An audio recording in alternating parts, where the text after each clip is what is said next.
Thank you very much for welcoming me here today and giving me the chance to speak to you all. It's an absolute honour to share a room with so many driven and intelligent women. When I was thinking about structuring the next 20 minutes or so, I thought I'd share a little bit about my own personal journey to becoming an owner of a tech company and some lessons or observations that I've picked up along the way. I really appreciate the fact that you've all taken very valuable time out of your week. So I really do hope you have some takeaways from this. So I had the voice of every public speaking coach ever in my head saying, hook them in with a quote or a stat at the beginning. So off I was to Google anyway. And to be totally honest, I cringed to death with most of them. Not least this particular one. So Jesper Logren says, an extraordinary business starts with extraordinary people, and extraordinary people start with purpose. Now, if I was to apply that quote to SustainIQ, I'd essentially be calling myself extraordinary as one of the founders. So imagine the nerve of me to start this day thinking I'm God's gift. But let me tell you, I am by no way extraordinary. And just to be 100% clear, I don't believe that you need to have magic or an extraordinary nature to start a business. But I do strongly agree with the purpose element of this quote. I am simply a normal girl from West Limerick, you might have guessed by the accent, with absolutely no entrepreneurial role models, no business mentorship, and I was not one of those kids that had a side hustle at 8 years old. And in fact, for most of my teenage years, I actually thought I was going to be a PE teacher or join the Gardaí. And there's no way you could have told the 18-year-old Maria that she'd be running a tech company today. But I was extraordinarily lucky to be able to take the opportunities which led me here. I've not had a linear journey to this point in my career. I actually did a degree in politics, didn't really take that any further. But what it did is it fostered a love of community development, and really, for me, it showed me that I need to put public good to the forefront of my career decisions. I worked for a time in what I thought was actually my perfect job with Irish Aid, assessing the government aid that went to Irish NGOs in sub-Saharan Africa. But like many at the time, I was thrown a curveball when the economy crashed and all the funding was taken out of that sector. So I was faced with the need to pivot and change in light of the employment situation here in Ireland. And I decided to move to the Middle East to become no less than a primary school teacher while I figured my life out.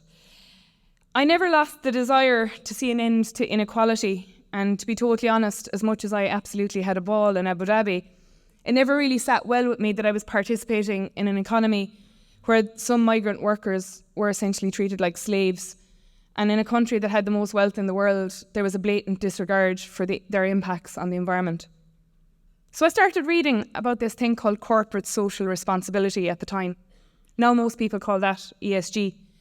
And I realised that no matter what rocked the economies, corporations still managed to make money and spend it. And it's at that point I realised that there's great power actually in harnessing the potential of business to affect change.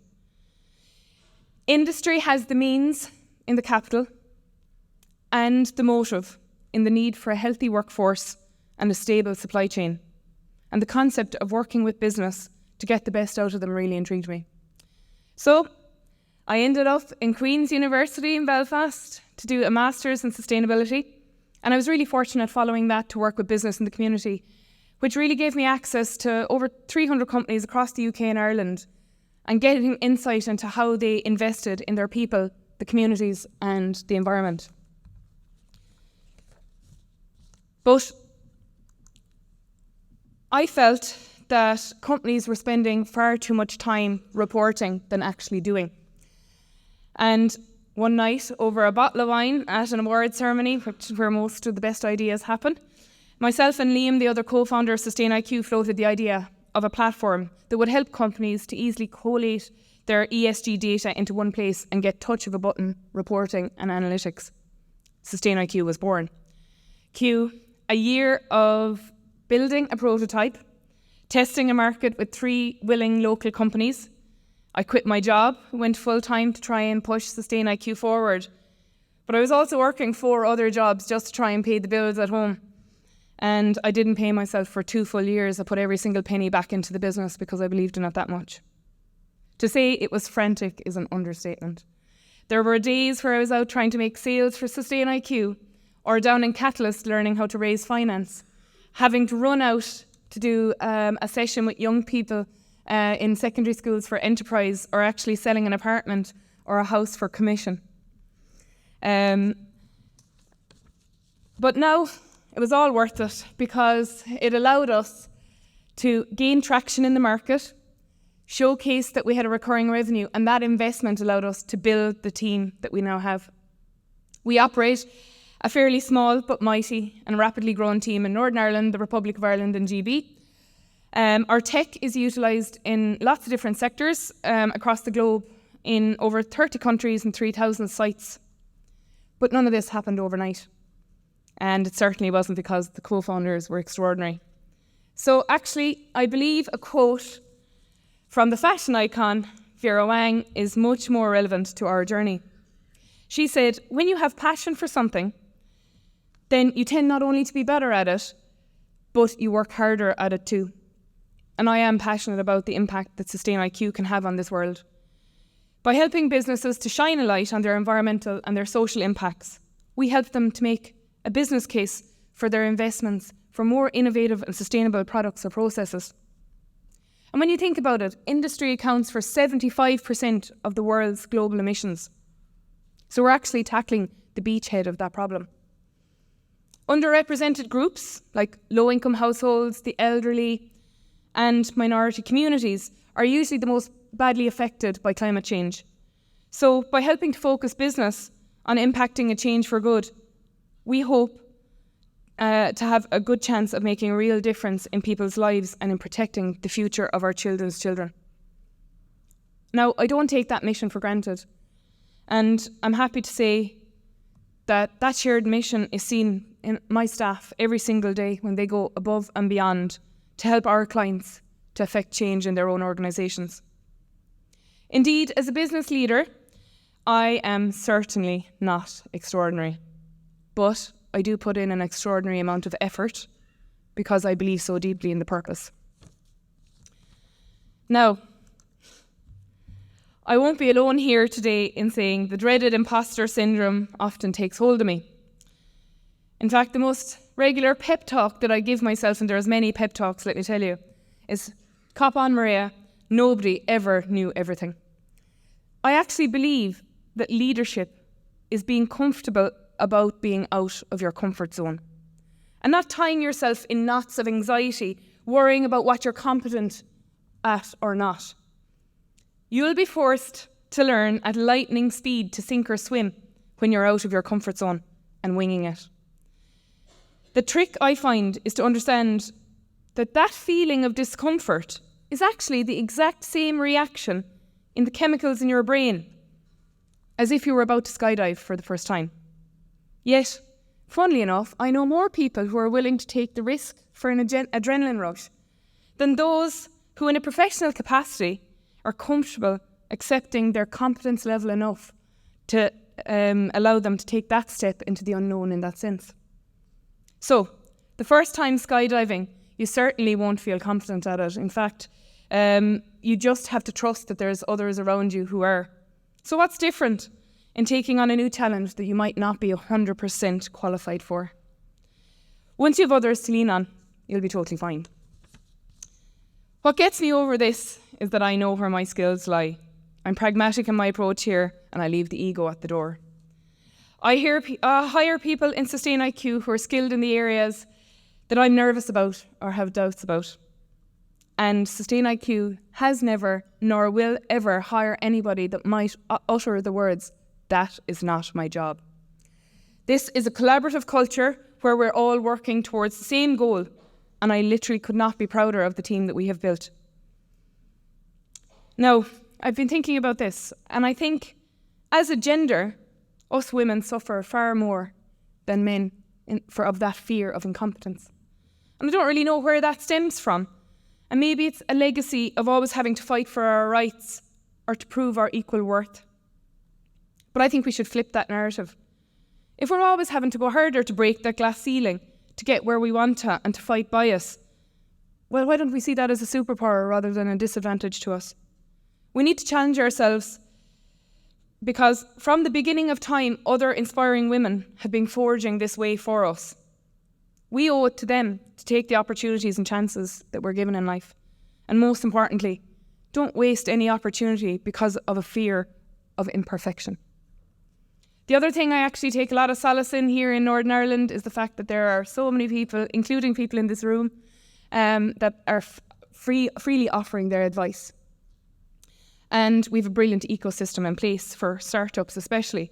We have 4 or 5 incubator programs, an angel investment network, 2 excellent universities, and to be totally honest, I've plagued every single one of them with more questions than is imaginable over the years.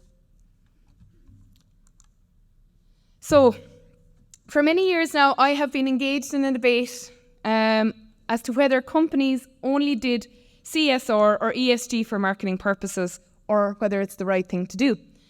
And my answer has always been, well, who cares why they do it so long as they're having a good impact?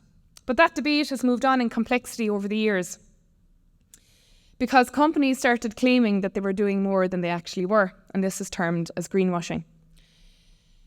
Thankfully, legislation and more public attention has meant that companies now report on both their successes and their failures against their targets to ensure the trust of their stakeholders, and more important, to ensure authenticity in approach.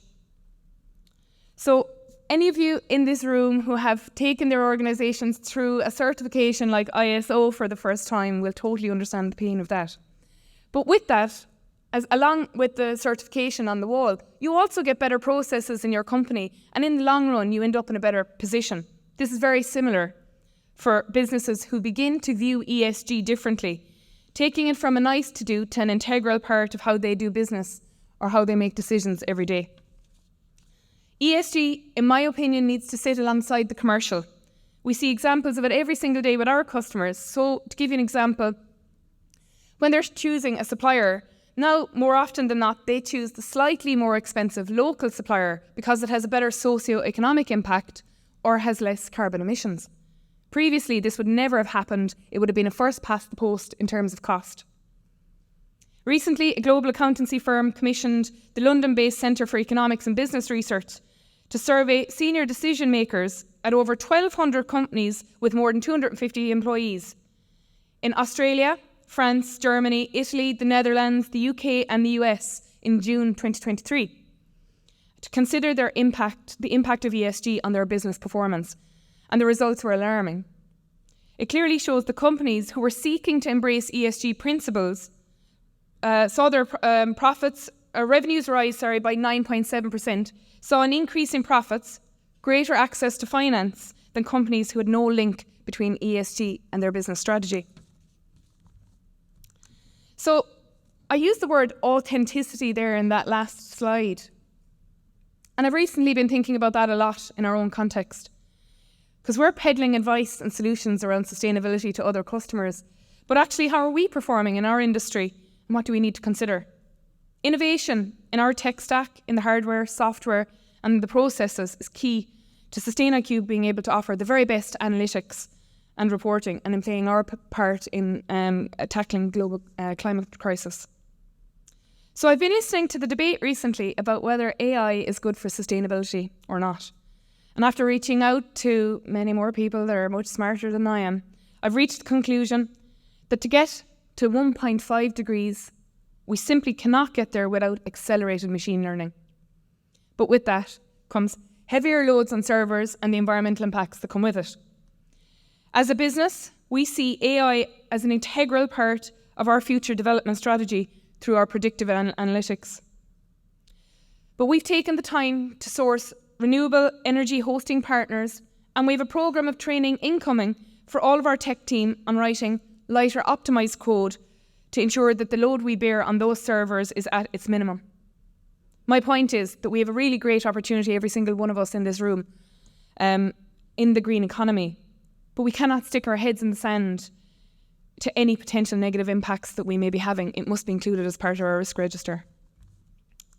So, innovation and the need to innovate is a message that we are constantly hearing. But sometimes I think that word innovation is put way up here on a pedestal. And people think, that's not for me, that's for those extraordinary people over there. When we think of innovation, we associate it with sweeping change, new innovations and groundbreaking technology. But one of the greatest learnings for me as a tech leader actually is that I see innovation in so many different ways every day in our business. And I genuinely don't believe that the people who are inspiring those innovations actually even recognise that they're innovating. My job is to recognise them, encourage them, and give our creative people the time and the budget to act on it. So I just wanted to share some observations that I have seen this year leading to increased innovation in SustainIQ. Really listening to our staff and our customers to make small changes in our internal processes, our product functionality has led to actually really, really big impacts. By encouraging our staff to bring forward suggestions, you will make innovation accessible to people no matter what part of the company they're in, whether it's sales, marketing, product development, QA, or customer success. It may not always work, but you'll never know if you don't try. And I sincerely hope as a company, as we grow, that we continue to provide a culture where every idea is considered and given the room to be tested. Also, in this last year, we did an exercise to look at the strengths of our product, to see what lane we are in and what lane we are not in. And as a result, it has dispelled all fears of collaboration and partnership. In the last 12 months, we have opened up our platform to over 20 integrations, ranging from the likes of vehicle telematics to HR and finance systems. And that's led to increased enriched data sources and data capture for our customers and really added value to our offering. In particular, we've gained an awful lot from partnering on a contract for the Education Authority here in Northern Ireland by adding hardware in the form of IoT sensors, telematics on their fleet of buses, and laser scan technology for the efficiency of their buildings through 3 new partners that we have. We've delivered a well-rounded solution for a client which is replicable in other public sector contracts in the future. And so, finally, the voice of that same public speaking coach is ringing in my ears saying, wrap it up, Maria, give him a summary and some takeaways. Take it from me, life is not linear. Trust your gut and take the opportunities that are in front of you. And you do not need a background in tech to work in tech. I am a testament to that. In fact, I would say for somebody that owns a tech business, I'm probably the biggest technophobe in the place. You don't need to feel extraordinary to start or to run a business. You just need to believe in yourself, your purpose, and work twice as hard as everybody else. And I do really and truly believe that you need to find a passion in the work that you do, because we spend 80% of our week in work, so you want to be happy while you're doing it. And the only imposter in the room is your own self-doubt. Ask loads of questions from people that are smarter than you, and trust the passion that you have in your chosen career to take you through. So I have some parting questions that I'd like you to consider. I'm talking to a room of naturally born innovators. And it's evident that we all need innovation if we're going to find a more sustainable way of living on this planet. But has your company or employer investigated the potential for them to enter in the green economy or the green tech space? If you have an idea, please don't leave it as an idea. At least explore it, whether it's an improvement idea in your own organisation or something that might light the world up. If you don't act on it, somebody else will. But more or worse than that, the world might miss out on the incredible potential impact that your idea might have.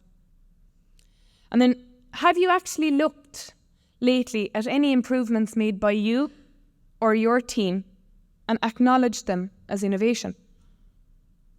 My final word here is, let's normalise that normal people have the ability to innovate. Thank you for your time and enjoy the rest of your day.